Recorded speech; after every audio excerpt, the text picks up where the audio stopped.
Hey guys, and welcome back to part 2 of the Limestone Cliff build out. You guys can take a look here that I have completed the bottom portion. It was a little easier for me if you start at the same time, only because I had a couple of these residential buildings already around and I had a lot of the service buildings already in place. So part 1 was pretty easy, but I want to show you how I kind of wrapped up. As you see, the end of each road, I did put those parks there just to be able to have the coverage there on the ends that I wasn't getting from the Ultimate Mayor. All the way down. And then we will quickly run through each of the specialties here. Landscape, you can kind of get an idea for where I placed all the bridges.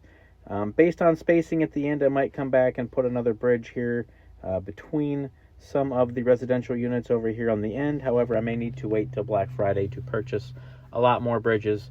So in the meantime, I will just be putting spacers in there with water.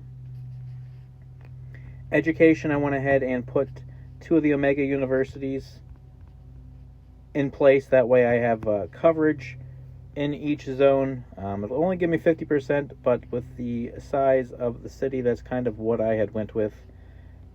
Moving on to transportation, you can kind of see I've specifically placed each one of those helipads to be able to get all of the coverage is needed. There is no beach, entertainment. Same thing with the sim buildings there. However, once we start moving on to the second phase, I'm going to have to phase out that part because I don't have the sim cache right now. Gambling, same thing. I went ahead and put the casinos in where they needed to be. And then the landmarks, I placed those properly as well. Space, I put just one coverage in each when it comes to the Small Moon rover track, and then the Mayor Pass 2x2 items that had as high of multiplier as possible to get me the biggest boost. I think I have 37 residential units in this area here, as you can kind of see how it lays out. So what I had went ahead and done, looking into phase 2, we're just going to go up another block, follow the same road pattern as I did below. Again, fill in the holes where needed with the additional specializations to make sure that I am getting coverage where needed. Same thing moving to the left. I kind of followed the same type of road pattern, just running north to south instead. And to balance everything out in the middle section, I put 5 rows in between the roads here rather than 4. And because of that, I went and found the biggest specializations that might be 3x3 or 3x2 to put in there to give me a big boost. So that entire middle of the center of the region here is all of my multipliers. So everything else in these 4 roadblocks can be nothing but residential units. So this is kind of where we're at. Moving on to phase 2 of the max population in this region.